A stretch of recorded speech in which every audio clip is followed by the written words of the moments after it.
listening to Something Cheeky, a collection of podcasts where two sisters discuss TV, books, and movies with just enough irreverence and far too many pop culture references. Welcome to Something Cheeky, the Gentleman Bastards edition, where we discuss the Lies of Locke Lamora, book one of the series by Scott Lynch. I'm Nikki. I'm Rosanna. Well, I've read the entire series. Rosanna has only read up to what we're covering today, which is Chapter 15, Spiderbite. In this chapter, one way or another, the falconer's gonna find ya. He's gonna get ya.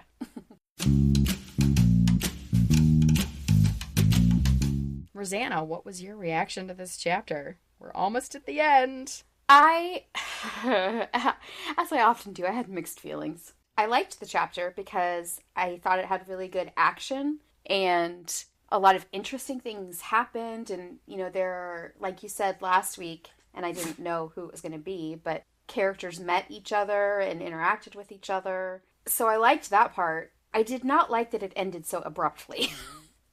So I felt, as I'll detail further in my top 3, I felt a lot of anxiety reading this chapter. Yes. As you should. Yeah, my stomach was just like... So. What was your favorite quote this time? So the quote I chose comes right after Locke. Locke is in the room with Vorchenza and says, "You're the spider." And she says, "Yes, and by the gods, it feels good to finally fling that in the face of someone who can appreciate it." And I think that probably that was a relief for her to be able to say it. And also to be talking to somebody that she kind of feels is like on her level. Yeah. And so, I think if he had 2 minutes to sit and think about it, he probably really would appreciate it. That she's been so good at staying behind the scenes but controlling things. Mm-hmm. But it's impressive. He was just like, I gotta get out of here. So maybe he'll stew about it later. Yeah, she really, her circle of people who know who she really is, grows massively. Yeah, it's like one person knows for 30 years, and then all of a sudden, like, a half a dozen people know. Yeah. It's a little crazy. It feels a little reckless, but at this point, what's she gonna do? Well, she didn't want, Raza to know. That she had no control over that. Yeah. All right, let's get into the action. So much action in this chapter. Mm-hmm. We start out at Abilius's place. He's fretting over Locke and Jean for a while, like he's little mother hen. Jean is still in really bad shape. He's got, bandages all over. He's got that huge cut on his chest, and he's looking pretty bad. But he's alive. He is, and we are all happy about that. Yes, he didn't bleed out. Yeah. Locke is planning on giving Abilius money after he gets money from the Salvaras at the feast. Mm-hmm. So now we know he's probably never getting that money. Yeah. Locke's also really excited to be able to play a false-facing part in front of the Duke and all the peerage. And he thinks Father Chains would get a huge kick out of it, too, which is nice. I bet he would. And I was a little confused at one part. It's not clear if he's wearing the same clothes or if he stole additional clothes, because it sounds like he's in formal wear. But I don't know if he's still wearing the same outfit from Miraggio or if he got something else from Miraggio.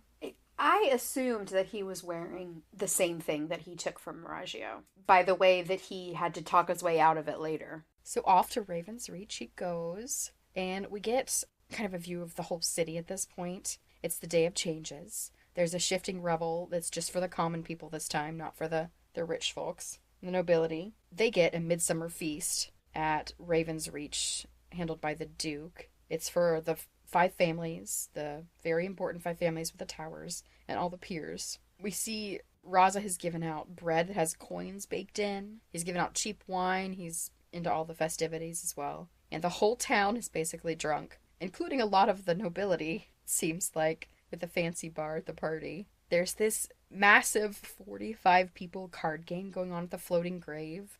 I don't know how many decks of cards they need for that kind of game, but or what kind of game you could play with that many people. I don't know any game you could play with that many people. Yeah, it's crazy. Even at like a poker tournament, they don't have more than 10 people at a table? 12 people? Yeah, what kind of table would you use for this? I don't. And out in the town, it has a view from above. You can see all the different people. Just the streets are full of people. Everybody's out having wandering picnics and drinking and carrying around their own casks of ale and things like that, rolling them down the streets. Every temple has their full set of priests rotating to do rituals on the front steps. And there's even an old man from the Ashmere Paralandro temple who comes to look at the burned down remains of everything above the burrow and learns that there is a burrow underneath this temple that no one knew about before. And it makes me wonder, I mean, we know it's obviously been there a very long time. Did the people who originally built it must have known about it.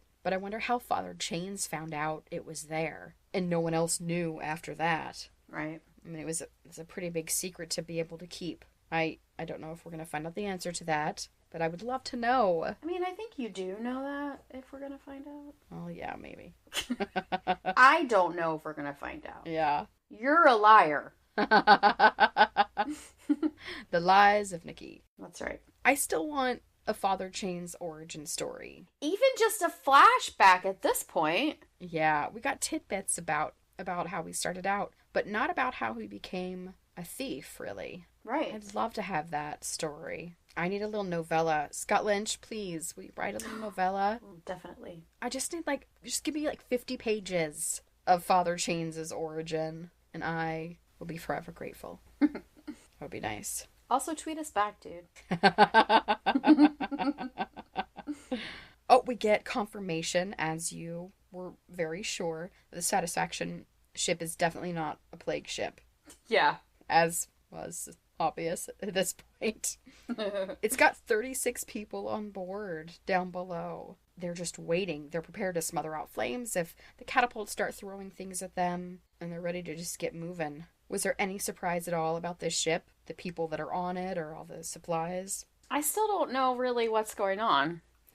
Except that they're not sick, which I already knew that. Yeah. So what do you think is the purpose of this ship? Alright, I think that... Okay. Okay. I think that Raza has set something up to happen at Raven's Reach with these sculpture things that he's brought in. Ah. And I feel like maybe they're like bombs disguised to look like art. And he's going to blow up a whole bunch of people because it's kind of like, get all the important people into one place and then blow them up sort of situation. So this is... Which Batman movie was the one that had Chris O'Donnell as Robin and they lowered down the bomb in the middle of the auditorium? Chris O'Donnell was in Batman and Robin. That one. But this is also kind of like... I mean, it's almost like Raza's MO because he did the same thing when he took over and killed Barsavi. Mm. He gets everybody into one place. I mean, this just... Yeah. This is based on my guess that it's his MO. I don't know if that's actually going to happen, but I think he's going to blow stuff up and a bunch of people are going to die. And then I think the ship is like a getaway ship. Okay. Yeah, and we find out almost everybody from the Komori nobility is going to be at Raven's Reach. Were you nervous before we go there about Locke running into someone he's conned besides the Salvaras? That's what I thought at first. No, I wasn't. It didn't even occur to me. Because I was thinking the other people that have been the Thorns victims they're also from the nobility. That's true. So I was surprised that the first time I read this, I remember I was like, is someone going to be there? And who's it going to be? Maybe we'll get more details about the first cons they did. I guess because they're people that I haven't met, they don't occupy any of my thought. You're too busy worrying about Locke and Jean at this point. Pretty much the whole book, yeah. Yeah. Oh, there was a line in here. It said about all the nobility going to Raven's Reach. Each year, the coming generation of Comora's rulers watched the old guard gray a bit more before their eyes. Each year, their bows and curtsies grew slightly more exaggerated. Each year, the whispers behind their hands grew more poisonous. Nikivanti had, perhaps, ruled too long. I thought that was a really interesting line. Yeah, I guess they're tired of him. Yeah, it makes me wonder about the future, because other places seem to be in a bit of turmoil, other city-states. Mm-hmm. And so I always get nervous about things when somebody mentions something like this. Yeah. It feels very Game of Thronesy or Song of Ice and Fire-y. I'd say more Song of Ice and Fire because we get more of the background and about rebellions and all that. Yeah, it seems like somebody's gearing up to overthrow. And it kind of seems like Raza. The description of Raven's Reach itself makes it sound beautiful. It's opaque silver on the outside, and on the inside, most of the levels that Locke can see, it's transparent. So you can see through to the outside. This place sounds so scary. Being able to see through the floor and the walls, Yeah. that's scary. That's like major vertigo. It's less scary if you think about it like sunglasses. That's what I was imagining. Like polarized sunglasses where you can't see somebody's eyes, but they can see through them on the other side. Yes. Yeah, I could see that. Yeah. Everybody's arriving from carriages outside, from the chain elevators that come in up way up high in the air. Terrifying. Yeah. Locke is, it seems, genuinely nervous in the elevator and then gets that vertigo feeling inside, which is, it's fun to see him not be able to hide his reactions. Like the gasp when he goes inside, he's just shocked at how it looks. Yeah. And I thought, I don't know if the Salvaras are just really good actors, but yeah, they seem like they like him. Yeah, I made that note too. It's weird. They were so nice to him. Especially Don Salvara. Yeah. I think Sophia's a better actor than he is. He, at this point, the more we see him after we find out, or after Donna Sophia finds out who Locke is, the more it seems like he's turning into the, you know, the trope in sitcoms with the, like the bumbling dad. Yeah. He seems like he's turning into that. Like he's so good-natured at this point, and Yeah. It's very strange. He knows what's happening, so I really don't know if it's easy to forget because Locke is so charming. That's possible. I mean, I could see that could be the case. Mm-hmm. But, I mean, this guy... Okay, I could see that would be the case if somebody was just tricking you. But this guy's already out a lot of money. And it seems like that would be enough to keep your memory pretty sharp. And maybe he's just so happy that he thinks he's going to win in this situation. Maybe he's just super confident that Locke's going to get what's coming to him. And he's almost like being overly nice as a way to gloat. And they don't know that Locke doesn't have their money anymore. That's true. So they probably think they're going to get it back. And they don't know that we know that they know. Do you remember that episode of Friends? They don't know that we know that they know. We see Stephen Reynard, and we find out he's actually Dona Vorchenza's adopted son, which is nice. Adorable. Which now helps us understand a little more why she trusts him so much. Yeah. We find out that in the Sky Garden up at the top of the tower, all the children of the nobility are playing, which actually makes me nervous from the description we got earlier about just the railing, and it doesn't seem very safe. No, it doesn't seem safe at all. I mean, I guess maybe if you grow up around that kind of stuff. Right. But kids are really clumsy. I'm sure there are a lot of childminders up there. Maybe so. Still. Yeah, children are daredevils, though. I really don't. And they don't understand mortality yet. Yeah, they don't understand that that's going to kill them, that would be the end. I mean, of course, it depends on the age, but still. Up until probably 6 or 8, I don't know. Yeah. We get a lot of back and forth about when Locke or Lucas meets Reynard, about how Dona Vorchenza they're describing her as kind of losing her marbles. She's, older, she's distant, she's not always fully there. Yeah, and I'm really stupid because I did not get what was happening. I was like, no, she's not. What are you guys talking about? She's totally with it. And then I realized, oh, they just want him to think that. I'm so stupid. Yeah. Want to put him at ease. Right. Not be on guard. On guard. Oh. And they say she's knitting, which is a weird occupation to picture for her. While typical for many elderly women. Right. Her, not so much. Not the ones ruling the place. Yeah, and that description of what she is knitting, that it's never clear what she's knitting. I don't think she probably doesn't even know how to knit, honestly. She's just moving the needles over something somebody else gave her. Exactly. I think that's exactly what she's doing.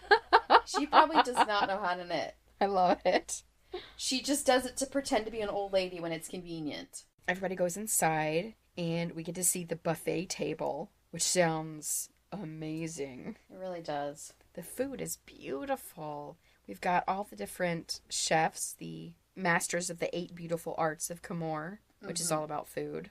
And the desserts are the 5th beautiful art. I wonder what all of them are. So, dessert, meat must be 1. Maybe like Fish. pastries, fish. Vegetables. Okay. Fruits. That leaves Maybe fruits and 2. vegetables. Oh, okay. Dairy? Some sort of a, Okay, yeah, that's a good one. like cheeses? Yeah. Alcohol? I put alcohol as something. That's not a food, though. No. But they're not called the food arts. It's just the 8 beautiful arts. Yeah, but you can't make drinks pretty. I mean, You can. you can add, Really a pretty color. cocktails. Or yeah, but that's not really. Tequila sunrise is pretty. Yeah, And but with all it's the just alchemical stuff. pouring liquid. I mean, it's not. It's not sculpting anything. It's not. I don't know. Well, and it could be about the flavor, too. I don't know. I suppose that's true. Scott Lynch, can we get a list of what the 8 beautiful arts are? With pictures. I mean, if you're gonna do it, don't skimp. We're getting a lot of requests of him lately. Well, you know what? He wrote a book. That's what happens. Oh, and maybe one of them is the Phantasmavola, the impossible dish. It's an imaginary animal formed by joining the halves of 2 separate creatures during preparation and cooking. Mm-hmm. So, basically a turducken. I guess that's a triple impossible dish. Yeah. It sounds very unpleasant. No. I know people like that, but ugh. That does not sound good to me. No, me neither. I'm not a huge meat eater in the first place. I like meat, but I'm kind of a purist. Just pick one meat. Yeah. Some of it I didn't quite understand how they made it work, like the boar with the head of a salmon. Those are very different sizes. The neck part of a boar and then a salmon head. I think it's probably... That sounds creepy. The back end of a boar the size of the salmon. A small one. Yes. And a really, really big salmon. Like a bit like if you have a boar that's as big as a dog, and then you'd make the salmon head. So you shrink the boar and you increase the salmon. So like a mini pig? Yeah! like a mini pig, but like with a fish face. Yeah. Mini pig fish face? Yeah. Mini pig That's fish an face. insult if I ever heard one. That is, you mini pig fish face! I like that. If I thought that there's a chance I would actually remember that, I would use it. I'm prepared to use it again. Mini pig fish face. Fish face. That's a really terrible band name. Oh, and we're reminded of the Sansa twins and what good cooks they were. And it kind of turns Locke off of the food, thinking about it. I'm sad, but I also liked that moment that he was thinking about them. There's even a whole edible recreation of Camor itself, which also sounds fantastic, and I want to see it. House of the Islands. They said there was even a tiny frosted chocolate galleon, little bigger than an almond, floating on a brown pudding wooden waist. Is that the floating grave? I think that's what they're talking about. I love that they included the floating grave in this. It's so weird. It's such a detail. Well, yeah. And I'm sure that everything that they made was beautiful and interesting and amazing. But to me, it just seems like such a waste to spend so much time on something you're going to eat. No, who's going to start eating Camor? Is anyone actually going to eat it? Well, yeah, there's that too. It's just going to go to waste. I can imagine Raza walking by and plucking the little floating grave off and eating it as the first person who ate anything. That sounds like him, actually. It really does. So we see a very pretty golden glass pyramid, has the arms of Camor on it. We see 4 total, and the colors inside keep shifting into other colors. It sounds just gorgeous, and Donna Sophia is really interested in the alchemical process that actually makes it happen. They've been cleared by the spider herself. Well, I assume he says my superiors, and really he's only got one superior that I know of. Yeah, but to say they've been cleared, that's not exactly accurate, since she didn't have any choice about it. Yeah. So. But I'm sure she must have inspected it before she let it in. Yeah, but the falconer said, you're gonna let these in. That's true. And it's gonna be your idea, and you're gonna be happy about it. I mean, I don't know how much of what she says and does we can believe is actually her. Okay. So do you think when she stabs Locke, do you think that's something that the falconer put in her head? No. Just her? I think that was her.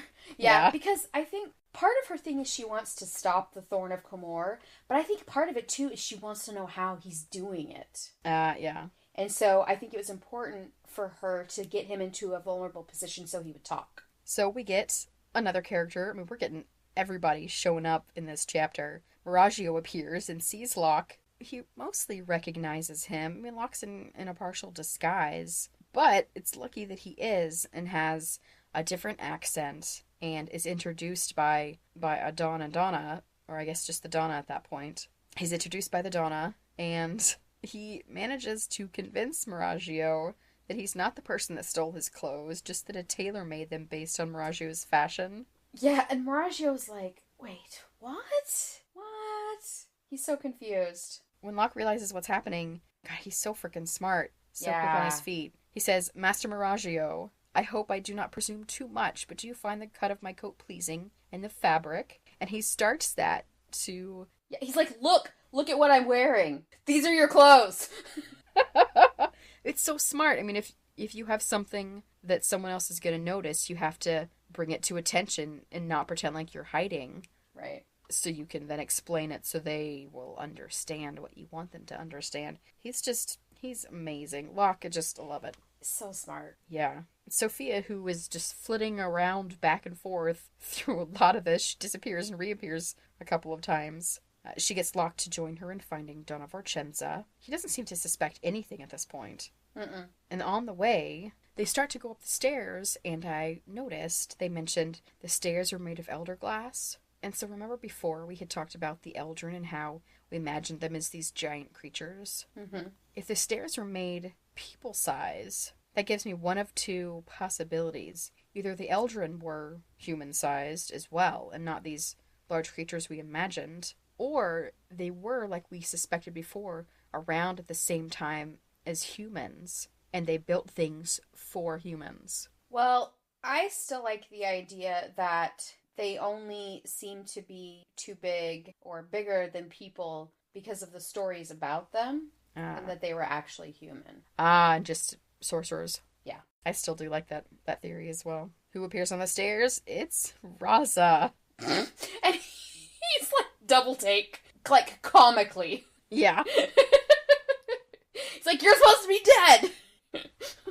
Even when we see him, he's got this cape flying around him when he's charging away, and Drama. It's a very dramatic scene. Yeah. He twirled a gold-capped swagger stick of lacquered black witchwood, stuck it beneath his left arm, and strolled casually toward Locke and Donna Sophia. He introduces himself to the Donna. Oh, surely you must be a Donna. You're so beautiful and wonderful and all this. Just annoying about it. Yeah. And then there's this just wordplay back and forth between Locke and Raza. It's so good. It really is. It's fantastic. Yeah. Just double meaning all over the place. This is kind of what I was hoping for when it was the Grey King, and I was thinking that he's showing up to be a foil for Locke, was this sort of smart banter. Wild Wild West with Will Smith and the actor, I can never remember his name, but he plays Lockhart in the Harry Potter movies. Kenneth Branagh. So Kenneth Branagh and Will Smith play these characters in Wild Wild West, and they are insulting each other, but like, I don't even know how to explain how they're doing it. It sounds like normal conversation on the surface, unless you know their background. Yeah.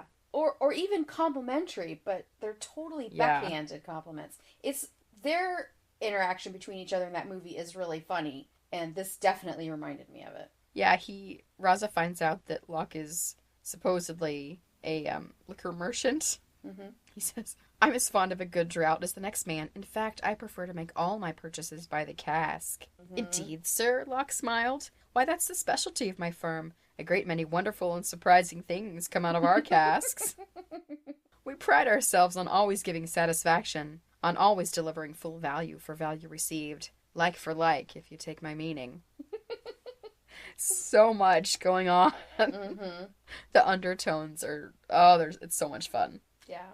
And then he mentions sisters, because he looks so familiar. Yeah. Which is obviously... Sore subject. Oh, I'm guessing it is. Yeah. Raza stalks away, and Donna Sophia has noticed that there's something strange about this conversation. Mm-hmm. And asks if she missed something. And Locke says she didn't. It's just that man greatly resembled someone I once knew. A friend from Emberlane? Oh no, said Locke. Not a friend. The man in question is dead. He is very, very dead. It's the dialogue in this chapter, I think, is the best in the whole book. Yeah, it's really good. especially since we have so many different people talking, so we get all the different voices. Mm-hmm. And I always love that when everybody comes together at the end of a book or a movie. Yeah. And we start seeing the connections we hadn't seen before. I really like seeing characters interact that I haven't seen together previously. Yeah, and there haven't been a lot of those interactions up until now. Yeah, no crossover, really. Oh, and the Grey King, or Raza, introduced himself as Luciano Anatolius. So it's the third name we've gotten for him now. Do you think this is his name, or is this just another fake name? Yeah, I don't think it's his name. Yeah, just something else he came up with. Yep. So we also see this gorgeous bar that they go by. It has thousands of bottles. They go all up the wall. It's just beautiful. They get into Dona Vorchenza's room, where she is knitting, kind of. When you saw that, did you suspect anything about the knitting needles? No, I didn't. Because it seemed odd that she I don't know if I was just knitting. especially stupid when I read this chapter, but a lot of it got past me. I think you're probably focusing more on the people. Did you just call me a moron? Hey! Yes, I was. I was trying to figure out how the heck Locke was going to get out of this business. Yeah. Dona Sofia bows out to get a drink to try to get Dona Vorchenza back to her senses. And Locke notices that her eyes seem clear, even though she's hunched over and kind of distant looking. Locke is left alone with her, and he goes to the window to look out and gets stabbed in the freaking neck by her knitting needles, which are poisoned with grief willow. She drops the act immediately, calls him Master Thorn, admits that she's the spider. She even says, perhaps a deal can be arranged once he's been in the Palace of Patience for a few years. So she wants him to answer questions. She's got the antidote to use as some motivation. He says, he thought, like everyone else, that the spider was a man, and she's been using those expectations to her advantage, which I really appreciate about her. Yeah. He starts to feel kind of woozy, so he knows that it really is poison and not a bluff. Locke says that he has no accomplices. He doesn't even, he could have easily gotten out of it by saying that, yeah, he did, but they're all dead now. Mm-hmm. But even though the Sansa twins are dead and Bug is dead, he still doesn't give them up. And I was really happy about that. He claims that everyone that helped him was hired and didn't know the full situation and who he really was. And then he does what nobody expects. The first time I read this, I certainly did not expect it. Dona Vorchenza, hell no did she expect this to happen. Right. He reels back and punches her in the face. This old lady. Yeah. Which is pretty smart. Well, yeah, it works. Yep. He steals the antidote from her, drinks it immediately. I was glad that they didn't do some long stretch out where he took it and ran away and then put it in my pocket for safekeeping, and then I'm gonna jump out a window and hope it doesn't fall. He also stole her money, which he used to his advantage. It's almost like that was just habit. Yeah. Better take the money too. You never know. It's like when I play Skyrim or Fallout or something, I have to loot everybody, no matter what. Always have to. They always have crazy stuff. You never know when you're gonna need it. Yep. He steps outside the window, which apparently the side of Raven's Reach is not smooth. It has all these little kind of indentations and nubs, I guess, you can hold on. He says to himself, "I am the king idiot," he muttered, "of all the world's fucking idiots." Which seems pretty true at this point. Yeah. He's been tricked a lot recently. Really has. And for as much as he's been tricked, I don't know how he ever could have figured any of this out to prevent it. That's true. Yeah. He's very smart. He's quick on his feet. He's good at getting out of situations once he's in them. He's good at planning situations. But these things outside of his control, he just has to deal with them as they come. Yep. And I think for all his smarts, he couldn't have known this was going to happen. Yeah, I think that's true. And he doesn't have the resources to run surveillance on people to avoid issues like this. Right. He doesn't have a scorpion hawk. Yeah. He just needs to become a Bondsmage, and then he can he does. make it all work for him. He would be very scary if he was. God, yeah. Can you imagine? Being really smart and really powerful. Locke sees a passing cage and prays to the gods and jumps into it. He's like 600 feet off the ground. This sounds terrifying. Yeah, it is horrible. It said he screamed and pushed himself off the glass wall of the tower, which is exactly what I would do. I don't know that I would have been able to jump, even if I had decided that was the best idea. Yeah. I don't know if I could have made myself do it. Scream or no scream. Locke makes it down. He gets into the cage, okay. He has to hang on the side of it while he works the door lock open, which is also terrifying. Mm-hmm. Just hanging in the air doing this. He makes it to the bottom, and the guys that let him out are so shocked that someone is in there. They're like, were you in there the whole time? We kind of saw something. And he says, yeah, that weird, crazy big bird. yeah. And then he gives them money and says, it was a bird, right? Yes, sir, said the other man with the tip of his black cap. Biggest goddamn bird we ever saw. Money goes a long way. Locke hires a carriage to take him back and pays them very well so they forget they ever saw him and took him there. And walks into the hovel. Jean, we have one hell of a fucking problem. And stops. There's Jean, writhing on the floor. There's Abelius, motionless in the corner. And in the middle of the room is the falconer with Ventress. Oh yes, Master Lamora, said the falconer. Yes, I'd say you do have one hell of a fucking problem. And that's the end of the chapter. Yeah, I didn't like that was the end. Especially with Jean in the current position. Yeah. I'm sure you're very nervous about what's coming next. I don't know how the story's going to get wrapped up. There's only one actual chapter left. Yeah, I don't know. Unless it's going to be like a cliffhanger book, which I'm going to be really irritated if that's the case. Well, in the next episode, we're going to discuss the interlude, The Throne in Ashes. All right, Rosanna, what's your top 3 for this chapter? The top 3 moments of pure anxiety. I had a lot of anxiety this chapter. Yeah. Number 1, Locke meeting Rosa on the stairs. It's a very stressful confrontation. Yeah. Number 2, Locke just jumping off the side of a building, hoping he can catch the cage, hoping he can open the cage, hoping he can get into the cage before plummeting to his death. And of course, walking into the hovel and seeing Jean being tortured and the falconer sitting there, just smug as he can be. There were a lot of stressful moments. Yeah, I like smug Lagertha and Vikings. I do not like smug Falconer. Lagertha can have whatever feelings and emotions she wants to, and she can express them however she wants to. The falconer needs to get out of the hovel and leave Jean alone. The falconer is very smug. But you know what? I think that is actually justified. Because being smug, I mean, he does whatever he wants. And he can do whatever he wants. So that's the best excuse for being smug. Yeah. Do you have any general predictions about the book ending? I predict the book is going to end very soon. Yeah, smartass. I also predict that I will not be satisfied. Ah, okay. I don't think that everything is going to get wrapped up in one chapter to my satisfaction. Sabbatha is going to come and save the day. Yeah, I'm still kind of on the whole she's not actually even a real person.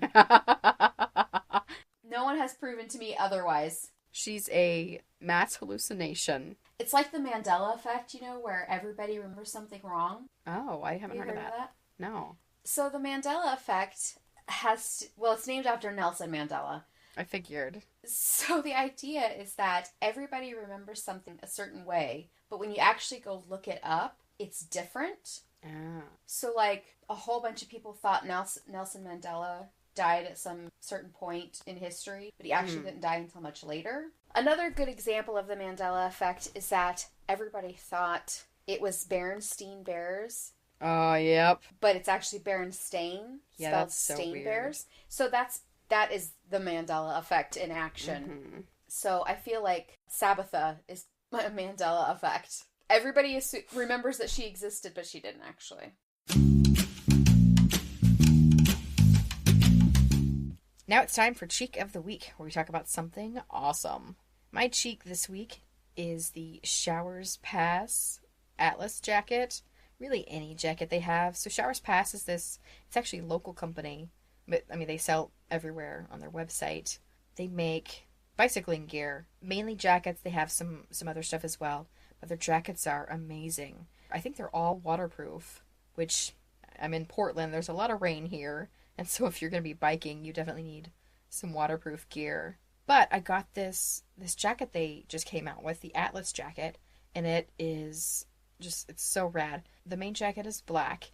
And it has reflective lines on it, but the lines are all in a kind of map line format, like streets and rivers and bridges and things. And it's based on an amalgam of Portland and I think Vancouver and New York and San Francisco and like I think 7 different cities maps that they kind of mixed together. And so when you wear the jacket just during the day, it just looks like a black jacket with a lot of really interesting kind of dark green lines on them. But when lights hit you, they all reflect and it's super bright, which makes you a lot safer when you're biking and even just like walking at night. But I ended up being able to replace 3 jackets with it because I can wear it as a regular jacket, just kind of a light jacket to walk around in.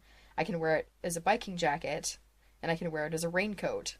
So now I get to wear this awesome, pretty coat. And Rosanna, you've even seen it. Super cute. Showers Pass has given us a 10% off with your first purchase code for you all listeners.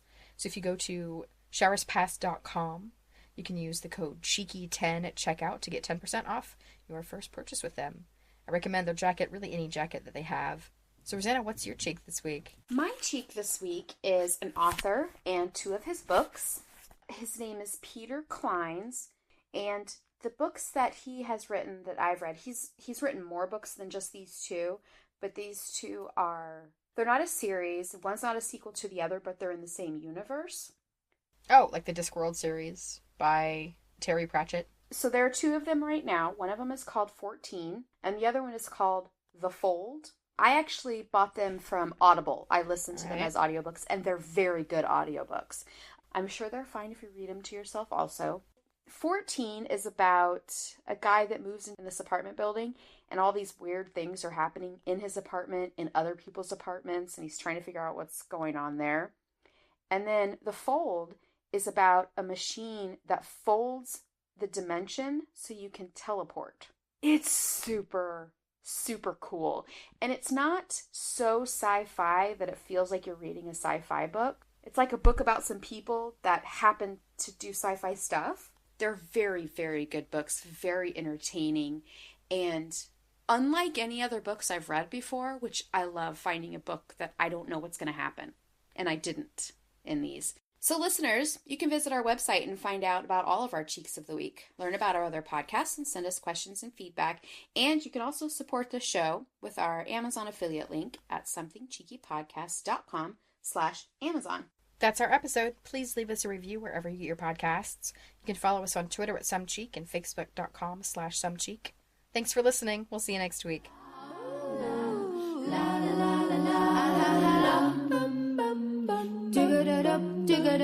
Do